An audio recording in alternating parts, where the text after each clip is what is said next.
Hi everyone, welcome to this episode of the For Real Podcast.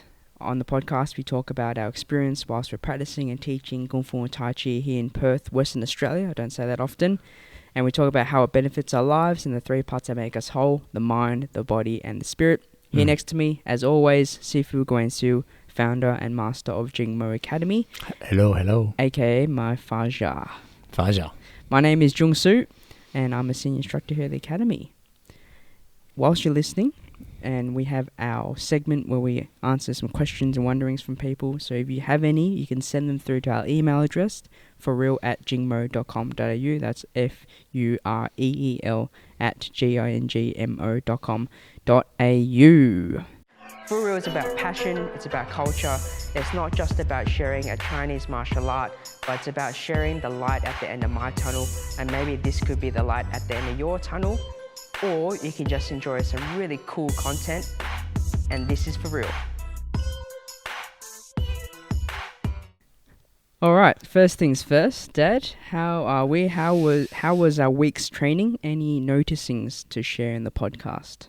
Yes. Oh, great, I am. great. Well, first of all, Great. I am mad, sad, glad, scared. Mad 3 out of 10, sad 3 out of 10, glad 8 out of 10, scared / excited 8 out of 10.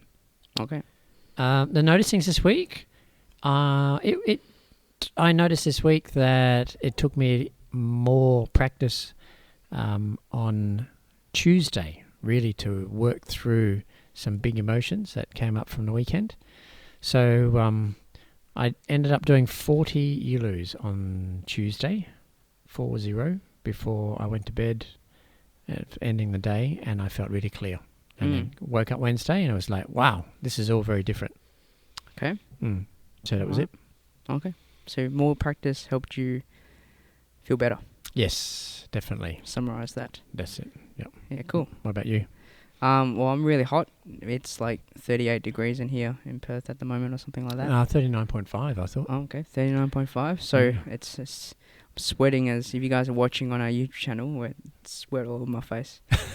Really hot. But I am mainly glad at the moment. Cool. Mainly glad. And yeah, also noticing how practice has helped me this week, I guess more emotionally and physically a little bit as well. But more on that, I wrote down my journal, I had kind of confirmation or signs this week and from the weekend that I'm on the right track in my practice. For those, we're speaking kind of secretly or in riddles because of last week, but we're going to be recording a podcast on Saturday with everyone that was involved on that event, and you guys would get to hear what that was like. But it was high emotions, high intensity, and it took a little bit to process for myself anyway. But with that experience, and yesterday we were at UWA campus in Perth here, showing some Year 9 students from Geraldton and Midwest. Yeah. places. Yep. They came down to UWA to experience Perth, I guess. And one of the activities was with us, and we did some push hands with them. Well, I did the push hands with them. You did the Yilu, the first 9, and there were also Perth Modern students at the second event. And with this event yesterday and the weekend event, it was the theme was around push hands, and I noticed that where I normally feel scared or nervous about my ability when I wasn't sure, those periods where I normally do feel that in that situation, I felt really confident this time. So it was confirming me that I'm on the right track in my practice to keep going, and it feels weird to feel confident in that scenario and not really scared and not knowing what to do. So yeah, I noticed that difference with the practice that's happening in my life, if that makes sense. Yeah, cool. Well, yesterday's workshops there are 2 different parts, but they're all at UWA. And the first one was through the Aspire group, and Aspire is an arm of UWA that reaches out to students To inspire. to aspire. Oh. No, aspire. ASPIRE. Aspire And anyway, so yesterday's groups were the Year 9s. The idea was to show them UWA, to familiarise them with the facilities, the campus. Because they live so far out of Perth, that sometimes it feels like getting to uni is going to be too big a deal and too scary and stuff. So it was like an orientation, an orientation, but also we're friendly and this is possible and you fit here and that type of thing. Yeah. So they got a whole lot of experiences. I think there was 3 days. They lived on campus. Just one. No, not just one. No. Yeah, but we were just one of the days. Oh yeah. Well, just one workshop within the whole day. Cool. It was cool. All right. Well, let's move on to our next segment. Questions and wonderings from peeps. First one's from Michael. Mm-hmm. So this one is more directed to you, but I'll speak about it too because it says, "Hi Sifu. Last week when he was practicing a purple belt combination, you came over and instructed him and put his body in different positions and postures and all the structure that comes with his technique. And it felt really awkward to him and painful, and he couldn't get it right the first time, but definitely felt more effective and more power and betterer as he went on with your tips. Then he said to you, you must be frustrated with me that I'm not getting this right after showing me so many times. And then you replied, nope, it doesn't frustrate me at all. I have no attachment whatsoever to you getting it right. I was hoping that you could elaborate on that a bit on the podcast.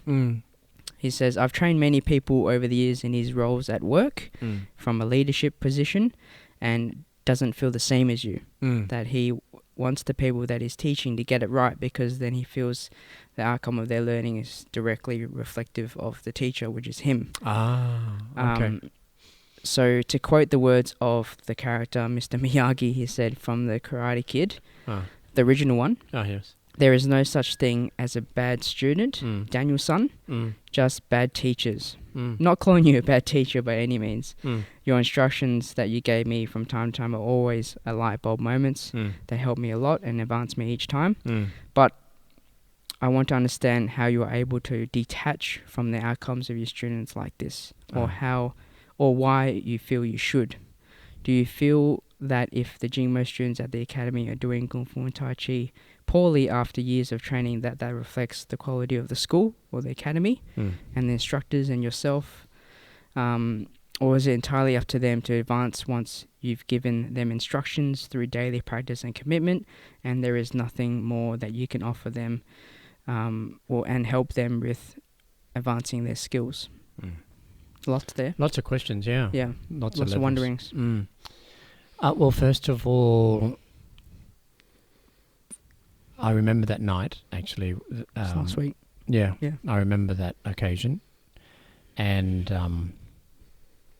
I used to feel like how Michael was describing for himself, that if a student doesn't get it after so many times, I get frustrated. But thinking about it now, there's 2 things that come to mind for me. The first one is that everybody has a process and everyone's process is different. And the second thing is I don't have an attachment to how he progresses because I don't make myself wrong for when I don't get it right. So it's tough to do because we all have parts of us that are ambitious, and my competitive nature is that I want to get stuff right faster than expected. So I work consciously in not beating myself up around not getting things right. But it's tough because it's an everyday thing. And the how I got to this really, I think it's really become more clear for me in these last 94 weeks, because this is week 94 of my Yilus. And process is a big step. Like, not everybody really gets what I mean by the process, because we have to travel a long distance to kind of work out and, go through the fun part and exciting part, and then the difficult part, and then the I don't ever want to do this again part, and then but if I don't follow through, then what is that going to mean later? And all of those different stages to get to the point where it's a part of me. So I don't have an attachment, and I don't think it's because it's not that you don't care. It's not that I don't care. No, not at all. I care. I care a lot. As a matter of fact, I think I care more than if I didn't care at all. So the not having an attachment is that I care so much that I'm allowing that student, Michael, to experience this. Because that's how he takes ownership over it. By getting it right, then getting it wrong, and thinking he's got it right, and then getting it tweaked even more, and going, wow, I thought I had it right. Now I can see where I could get it more right, and so those stages are part of his ownership. And although there's a part of our practice is copying or replicating what we see, it's not as simple as copying. So we really do have to embody the movement and the feeling. So, there's a process, and that's Michael's process. It's not mine. And it's really important to allow him to have his process, because then he has ownership over it. And no, he doesn't represent me. He represents himself first. And yes, I get it. If somebody takes what it is that we practice and abuses it, then I can see how it could have a reflection on the school and the art. But I actually think it more has a reflection on the person, because there's going to be some people who are going to say that. There's going to be a proportion of people who will just damn the school and say, everyone who practices that is no good. There's always going to be a percentage of them. But also there's going to be a percentage of people who see past that, and then another percentage of people who don't actually care. I think what's most important is that we each represent ourselves ethically and honourably, and the rest is easy. Also, it's really hard for someone who doesn't fit to stay. So I'm not saying that we're superior. I'm just saying that if we had an attitude of being thugs and bullies, then we'd really only attract people who like being a thug and a bully. And those who aren't thugs and bullies would find it really hard to stay. So, and vice versa. That's probably the easiest way. So Michael's been here a long time. I think clearly he's we're fit for each other, and that's why we feel this way about our practice. Isn't it? Do you think? Yeah. I clicked with when you said how you're not so hard on yourself about not getting it right, and that reflects on your teaching, because that's how I feel as well with it all. I know how long the process is. I still haven't got it right in some things. I'm just kind of a step ahead of the student that I'm teaching. I'm still got lots to learn, and I know the process. It's kind of like I've been there, so I kind of know what it looks like. And we've talked about before, when we talk about a message or talk about a principle, if they're not ready to hear it or embody it, then they won't hear it, compared to when they're ready and they hear it and it clicks. So there's also a process I see in teaching, that you can't just show everything at once. Well, you can, but they won't even get all of it at once. So I know that there is a process to it. So I'm not also attached to have to get it right in that first lesson. It shows up for me more when students have graded and I'm showing them new content or the next new content, and we go back to that zone of beginner, and all that frustration comes back. That shows up the most for me, compared to when you're kind of halfway through a belt level and you know the gist of it and can do it. But yeah, what I see, it's all boils down to how we treat ourselves. Yeah. Is how we portray our teachings as well. Yeah. Cool. That sums it up, I think. Mm. Hope that answers your question, Michael. Look forward to your reply. Okay. Mm. All right. So Tarrant has a wondering Mm-hmm. for me, really. Mm-hmm. He goes, "Hey guys, question for the old podcast." It's not that old. We're pretty young, man. Anyway, Si-Hing Jung, what stories do you have from Dashing Sun? He spelled it wrong, but he says spelled it wrong in brackets. And any other tales of tournaments and epic conquests? Mm. Oh, you've had a few tournaments at Dancing Sun. Yeah, I've had two Dancing Sun, one at Wudang Sun. Wudang Shan. Yeah, and two in Singapore. Yeah. I feel like they are all intense in their own ways. Mm. The first one I ever went to in 2016. Mm. 16? 16, I think it right. was 16. Yeah. My first international push hands competition in 15 was in China. Mm. I consider it to be the biggest one I've done with the amount of people and the skill level. Was my first one. Mm. That was interesting. Mm. I was pushing a young dude. Mm. I lost, of course. I say of course because it was my first one. Mm. But I didn't go down without a fight. I'm sure you remember what that looked like. Mm. I think there's footage of it somewhere. Did you take a video? Yeah. Yeah, we might post it up. We're going to find it first. Yeah, find it. So many footages. Footages. Betterer and footages. Yeah. Maybe we're making our own dictionary. Yeah, okay. A story with that one, I don't know if I've shared that before, but it was a real Rocky movie montage moment for me. There was a weigh-in in the morning. Mm. Do you remember this one? There was a weigh-in in the morning, and I weighed in at 60.9, and the cutoff for the 55 to 60 category is 60. So they said to me, "Do you want to have time to work it off?" I said, 900 grams. How am I going to work that off? That's a lot. Right? But I remember someone take some blood from it. But I remember your story from your competition as well. Mm. So I was like, oh, I guess someone's experienced it before. I'll give it a try. So I put on my heaviest hoodie with the hood on, put in some music, and I went for a run to sweat out 900 grams. I think it was 45 minutes worth of running around the area.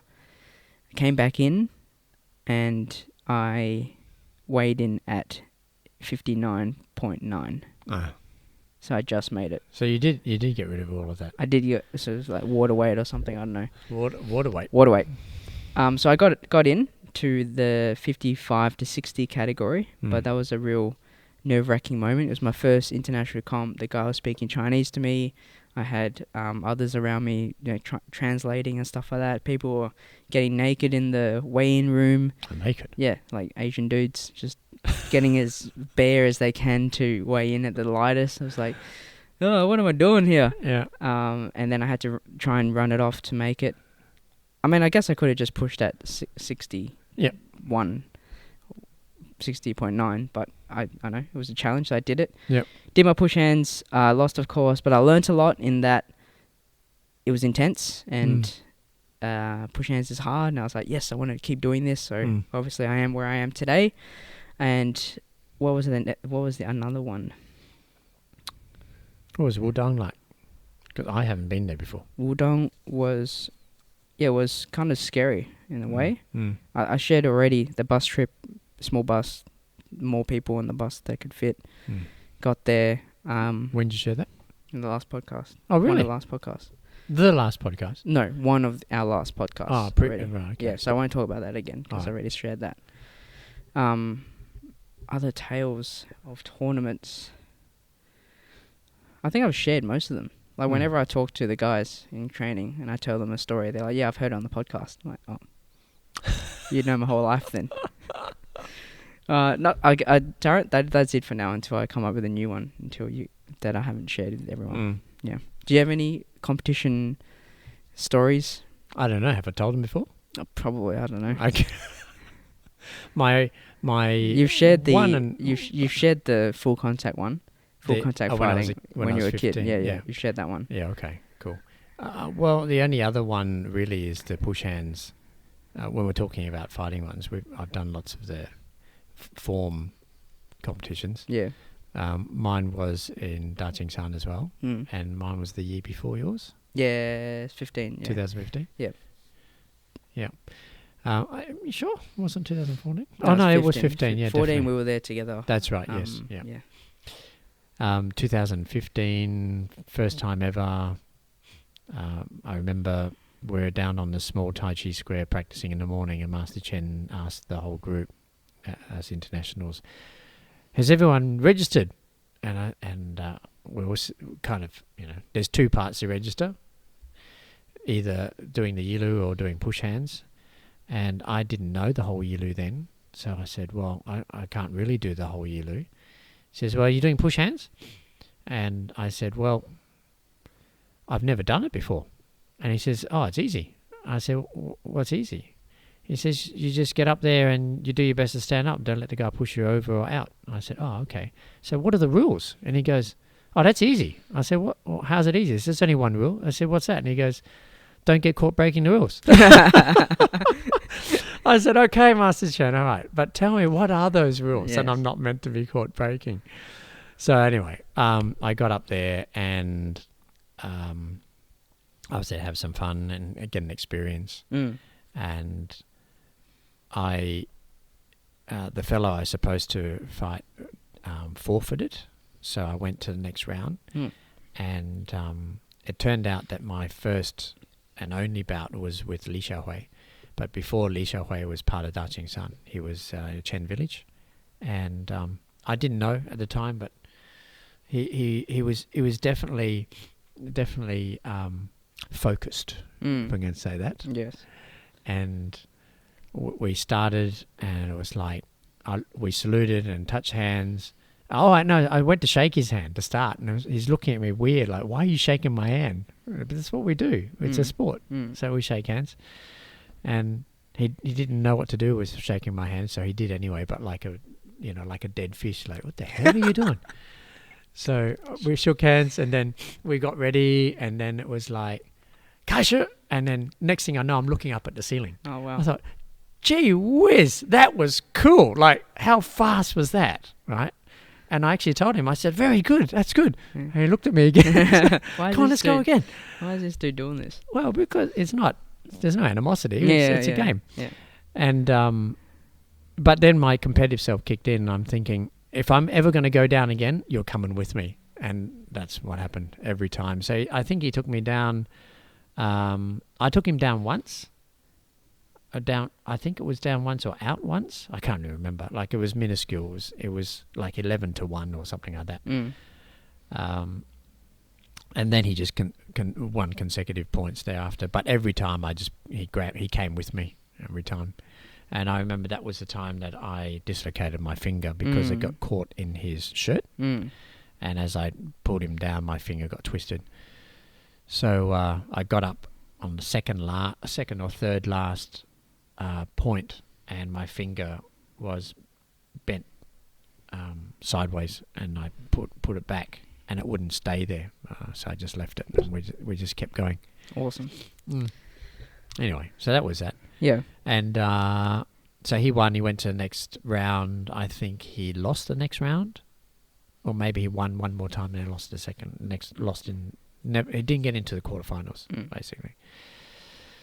So the most memorable part of that experience for me was actually how he looked afterwards. Mm. So he had won, Mm. and I had lost. When we'd finished the entire event, everyone's taking photos with each other. We get certificates and participation and stuff like that. Because I got through to the next round, I got a bronze medal, so I was wearing that. Even though I got through by default, because my competitor must have looked at me, got scared, and walked off. I don't know. Okay, looks Asian. No, I'm not doing that. He looks Chinese. He must be authentic. but it was Li Xiaohui's look. Mm. So everyone, we were congratulating each other for participating and for having a good time and being good sports.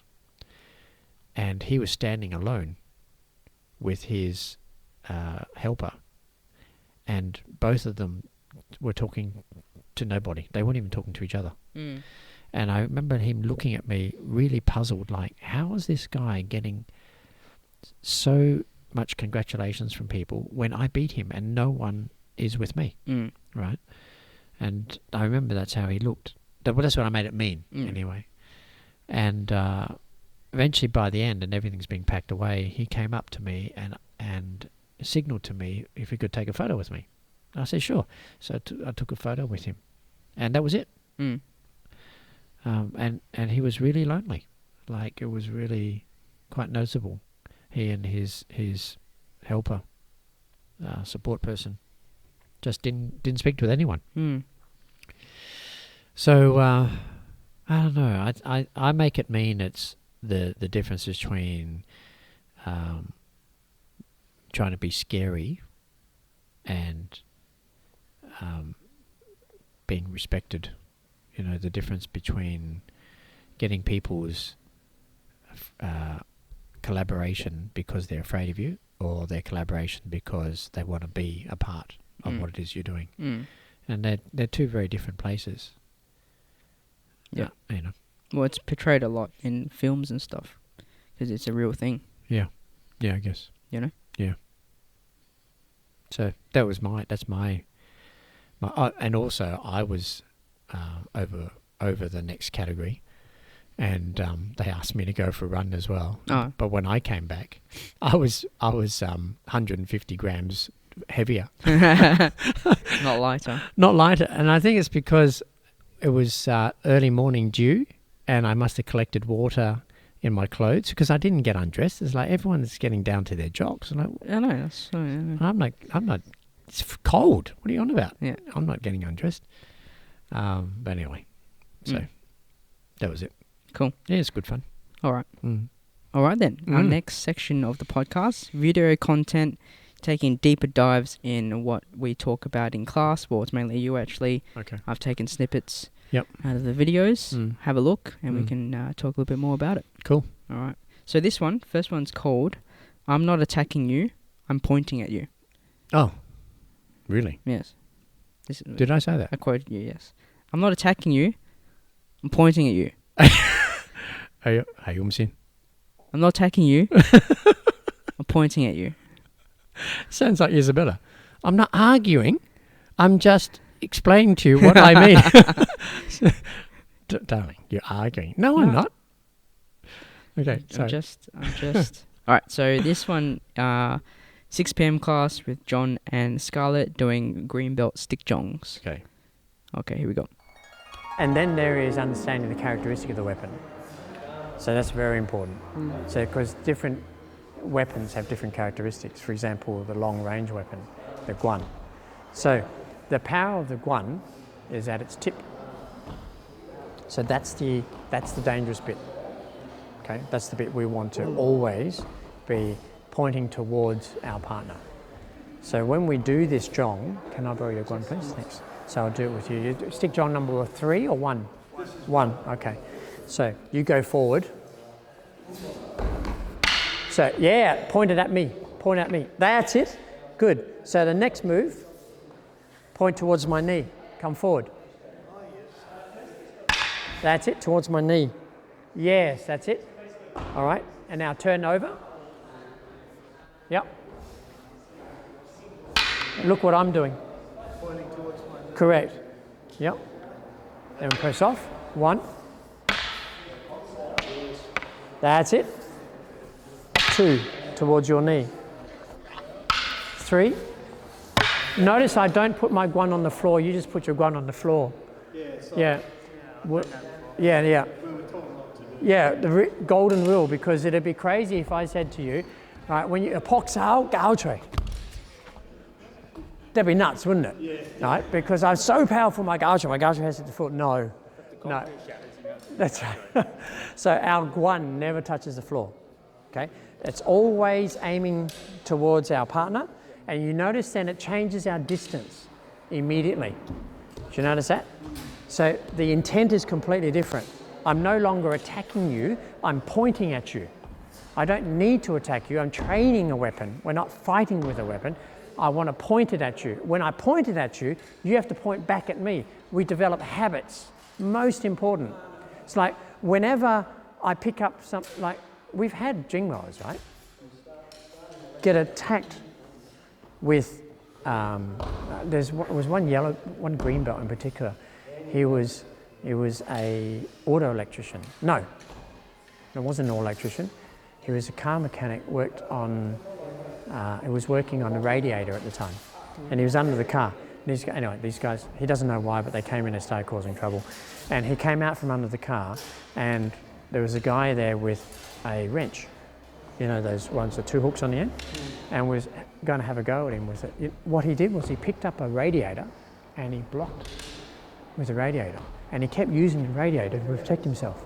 And then eventually he could shove the guy with the end of the radiator. It turned on its edge and went like that, shove him, and then he held it. And he said, "Oh, what's going on here? Everyone's fighting." And it's like, we're supposed to be in a workplace. What's the fighting going on? So anyway, you know, all that was resolved. People got in trouble and all the rest of it. But the point was that he picked up what he could, had a characteristic of the weapon. So think about it. Radiator is flat, right, and thin. But it has an edge and it has a face. He used the face of the weapon to defend, and then used the edge of the weapon to attack, because he wanted distance, right? So you turn on the end to create distance, because you don't want to get any closer. This guy's got his thing wheeling at you, but you use the large face to defend because you want to protect yourself. So that's really clever. It's clever because we learn these things from using weaponry. Do you see the logic behind it? Okay, so we just follow the principle of the Zhong, and all of these skills will just happen. You don't have to download them from anywhere, they just happen. Okay, so that was Stick Zhong number 1 for us in Green Belt. Yep. Talking about characteristics of weapon. There's a story there with how a student defended himself with a radiator. A radiator when he's being attacked by a crowbar. Yeah, actually, it's a crowbar. You know the wrench with the hook on the end? With 2 hooks on the end. Yeah, it's called a crowbar. Hooks on either end. Is that called a crowbar? Yes. I called it a wrench. I know. Why I got a wrench? I don't know. Okay. But would you want to talk more about the relationship between training weapons in a role-play training exercise and how it relates to awareness and stuff like that? Yep. So I'll say 2 things. First of all, definition of a weapon is that it's an extension of the body. And that's it. That's all we have to worry about. Yeah. And the second thing is, all we have to do is train the principles of the weapon, not train with the intention of fighting with the weapon. It's 2 different things. So when we are training the characteristics of the weapons and applying the principles in practice, we just naturally get it. And therefore, that story, that real story of Zheng Ma, who was a mechanic working under a car, doing radiator stuff, coming out, and all of a sudden there's mayhem going on. With a crowbar. With a crowbar. It's exactly what he did. He said, I blocked it with the face of the radiator, and then I shoved him with the edge of the radiator to create distance. So you can see that's you know, it makes sense. There's another one that's even more recent that happened right here in Perth, because that story I was telling in class happened in Brisbane. Oh. The one happened here in Perth was a weapon versus bare hand. Right. Yeah. So it was Sihing Mark, Oh, yeah. who was on a Friday afternoon. He lives in Padbury, which is a northern suburb. Friday afternoon, he went to the shops and got his shopping, put in the car. Then they were driving out, and it was sort of a bit of traffic. And then the car behind him, you know how you can get that feeling that someone's really agitated just by the way they drive. So it took a little while. There was a lot of traffic in front of him. No one could get out of this local shopping centre. And this guy got out of his car. When he got out of his car, Sing Mark noticed that he had a very big knife. Oh. Yep. A very big knife. Was it Crocodile Dundee? Yeah, something like, no, that's a big knife. This is a big knife. Anyway, the short story is that what Sing Mark did was he was able to keep himself safe. He had an action plan to constantly keep the car between him and this guy who was aggro at him, and he didn't run. That he knew that would make him chase. He realised that there were cars in front and behind them that had women and mothers and children in the cars, because it was a Friday afternoon, people shopping after school and stuff. So he didn't want anyone to engage with this fellow, but he also didn't want this fellow to engage with him. So he was keeping this nice distance where this attacker with the big knife was engaged with Sing Mark, and he kept him engaged with him, didn't deflect him onto anyone else, but at the same time wasn't allowing him to get close enough to use the knife and not far enough so that he disengaged to go and re-engage with someone else. He did have a backup plan, and he said he looked across and he noticed that there was a phone booth, and that if this guy jumped over his car, that he would run around and put the phone booth between him and this other fellow, because he said it was a really big knife. And ultimately what happened was this fellow got frustrated and stabbed Sing Mark's bonnet of his car 5 times with this knife. So penetrated the bonnet, right? And then got into his car and then drove off again. And Sing Mark said it happened so quickly and everyone was in so much shock that nobody got his rego number. No one got his rego. Yeah. And he came on the Tuesday night, like he normally does, and he says, "Oh, Sifu, I had this funny thing happen to me on Friday." Funny thing. And he just told me like it was just matter of fact. And I said, "Do you know how amazing that is?" And he goes, "Well, no." I said, "That's absolutely amazing." That his instincts were to keep himself safe, not engage this fella, not try to disarm him, not try to attack him, not deflect him and run away. It was like he had everything in mind, everyone's safety, including his own, and no need to attack, but just engage. Yep. And this fellow ended up getting frustrated and did the thing to the car. Yeah. And anyway, so what ended up happening too is the fellow on the Monday took himself to the police. And that's how Sing Mark knows how big the knife was and all that sort of stuff. Right. Because the police informed him afterwards that the fellow handed himself in at a local police station. There you go. Yeah, so that for me is a perfect example of Jingmo in action, and specifically weapon training. We do train with weapons, and our intent is to train with weapons so that we understand weaponry, not so that we are proficient at using them necessarily. Yeah. I mean, that happens as well, but more often than none, we'll be unarmed when someone who has the intent to hurt people will be armed, and that's what we use it for. Yeah, and I think many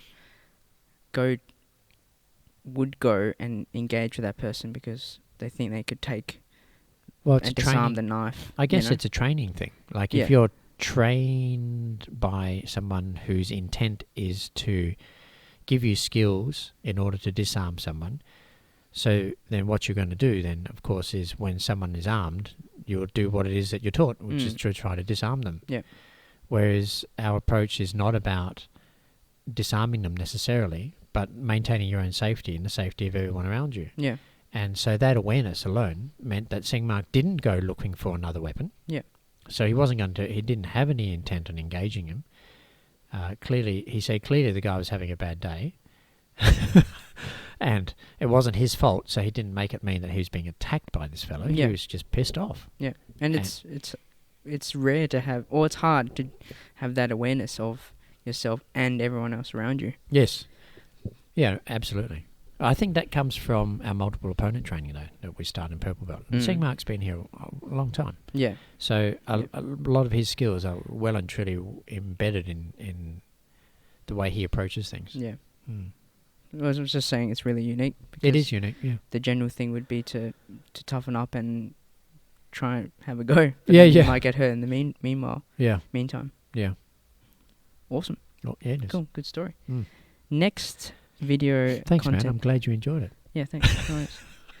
So the next one, I've done something a little bit different because this one's really long. Okay. So I've just cut out different sentences you've said according to this usage scenario. It's Okay. usages between Richard, Michael, and Todd. Okay. They're doing a trio usages facing each other. Yep. And you're talking about, I guess, engagement and your body position, your Yep. structure and stuff like that. But I've just plucked out different sentences to make up this video. Mm. And then I want you to kind of to go deeper. But this is something different. Normally I take what you just saw and what you've seen in the past, Oh, yeah. a full video. Oh, yes. But this time it's just 2 minutes of words. Blah. Blah. Yeah. Okay. All right, here we go. So it's like a test for me. Yeah, and I think for the listeners it'll be interesting too. Okay. Because I talk too much. Hey, you're not answering now. Sure. You said it. I didn't say that. Okay. All right. So when we get in the wrong position and you're too close, it is very natural to try to manipulate what's there. So then you're trying to do this grabbing thing. Now, what you said, Todd, is right. It's very counterintuitive because you think that if I'm feeling uncomfortable, I should grab myself and work it out, right? But if we think about it from a weapons perspective, so the power of the guan is at the tip. But in the process of learning, if I cannot sit with being uncomfortable and vulnerable and change tact, then all I'm doing is constantly rescuing myself. We have to feel uncomfortable. That vulnerable position is where our courage comes from. Now, it sounds really tempting to have a whole myriad of techniques that will work and cover every possibility, right?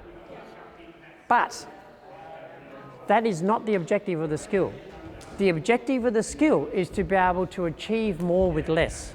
So I must be able to achieve more with less. The maximum power, minimum movement principle, right? Which is all about blue belt. So I've got to be smaller. I've got to be weaker. I've got to be shorter. I've got to be slower. I've got to be older than my opponent and be able to leverage from all of that and not be defeated. I may not win, I've got to say that again, but I must not be defeated. It's not how many hundreds of techniques I know that makes me useful. It's the one technique that I can use hundreds of ways successfully every time. All right, so how was that? I called this one Less is More Mm. in this video. Mm. What do you reckon? Talking about usages. Yes. What I got from it, from watching the whole thing, Mm. literally maximum power, minimum movement, one of our principles in Blue Belt. Mm. Less is more is a more common way of saying it, I guess. Mm. To be comfortable in sitting in the uncomfortable Mm. when we're doing usages, so in a fight scenario. Mm. Yeah. Lots there. Mm.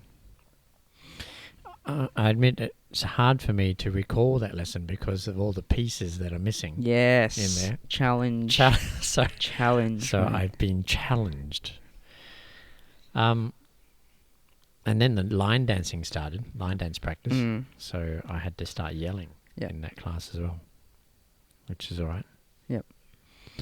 What I notice often, and I think the trigger for this was when the gents were doing their usages, is that they were trying to fight their way out of a bad situation. Mm. And what all that does is actually create more fight. Mm. So they worked harder and achieved less. Mm. Opposite to. The opposite to what the principle is. Yeah. And often what happens, a symptom of that is when we go wrong somewhere, we try to fix where we went wrong right at that point. Yep. And I say, no, don't worry about that point. Look at the point before, because it's actually what had us be in that situation. Yeah. Reflect. On Yeah. that. Go back one step and look for the the missing piece or the fault in that step prior to where you realised you went wrong. Yeah. And fix that, because when you fix that, everything from that point is going to be okay. But you fix the symptom, as the cause of the symptom is still there. You'll keep getting symptoms as you go. You've got to sort out the cause of the problem. So that's the basic, that's the fundamental approach I have. The other thing too is that these three men are really strong, and that's quite a disadvantage, because when we're strong, naturally strong, and we're talking all three of them, they have very strong upper bodies. Yep. And in particular, Michael and Todd have a labour-intensive work. So all day long, they are activating this strength to do their job. Which means that the default is whenever you get into a sticky situation, is to fight your way out of it and use your strength, because that's what you're used to doing. When in actual fact, all that does is create more fight. So the opposition will then fight harder to stop your fight, and it just keeps escalating. Yeah. So in that instance, it was really just reminding ourselves about the principles of maximum power, minimum movement, and sticking to that one principle, and finding the point in which caused the vulnerability, but not stepping away from being vulnerable, staying with the vulnerability and working it out from there. So yeah, that was quite an exciting part of the class actually, and line dance as well. You know, it's like an old Chinese kung fu movie. Yes, except our mouths are moving correctly. To what? Like an old Chinese movie. What? You know, when the dubbed movies are... Oh, the dub movies. Yes. Dubbed old Chinese movie. Lots of moving mouth and... Yes. Sit down. Now. Like that. Exactly. Okay. Alright, cool. Yeah. That's it. That's the video content I have today. Nice. I have 3 quotes for us to end with that I thought you'd appreciate. They kind of work towards the idea of daily practice. And the last one's quite a good one as well. So, cool. Alright, so first one. Yeah. Let me get your reaction. Okay. Quote, "First it hurts, then it changes you." Daily practice. It doesn't say daily practice, but I just think of daily practice. You just added daily Yes. practice. First it hurts, then it changes you. Yeah. And you're waiting for my response. What do you think? I'm being as stone-faced as possible. Oh. So you cannot see. Okay. I get it. First it hurts, then it changes you. Like, I don't see the hurt being maybe physical pain. Yeah. But often with daily practice, it's the hurt of I just want to be lying down or resting or sleeping in, watching a movie. You know, that hurt. That Yep. I'll give go something practice. up. Yep. So that could be the hurt. Yep. But through the daily practice or through your practice, change happens. Yep. Skills. Yep. Emotions. Yep. Ability of yourself, awareness of yourself. Yep. The ability to have awareness of yourself. All that stuff that comes with practice. Yep. No change comes without pain.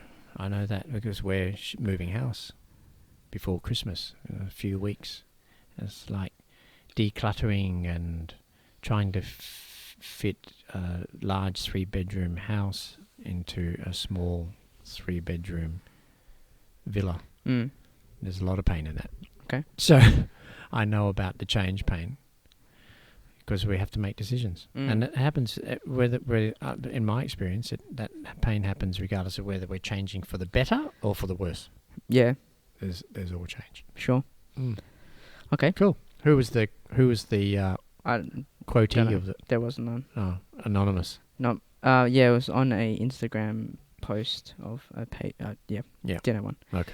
None of these do actually. All right. So next one. Happiness starts with you, not your job, not your relationships, not with your money, but with you.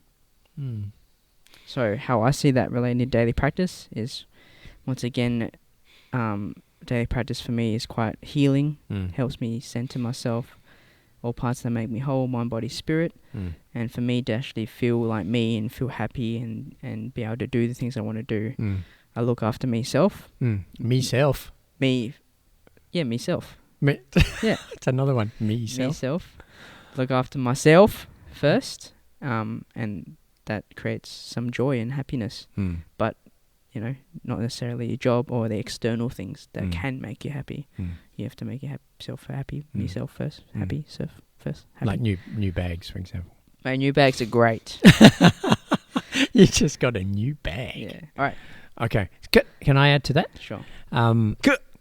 Before you go on to the last quote, have you watched my Facebook Live from this morning? No. Oh, I almost cried in it. Oh. Absolutely. So people listening might want to tune in and look back at today's. What's the date today? Today's 5th of December. 5th of December. Yeah, is that right? Facebook Live. Facebook GMO Live. Academy. Yep.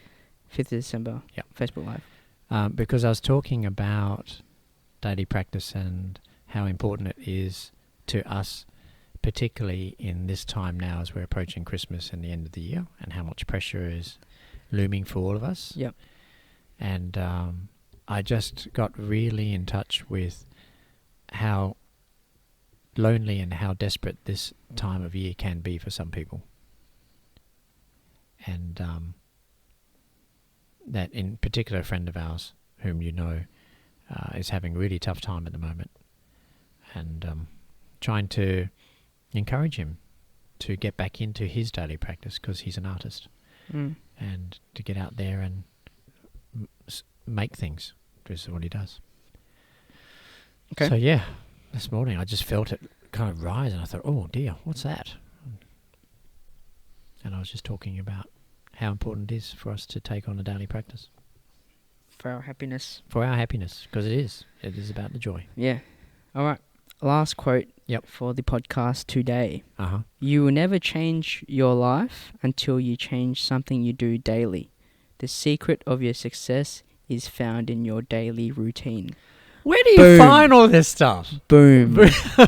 That's amazing. But I was going to change, when I wrote it, I was going to change it to in your daily practice, but I'll stick to The quote. to quote.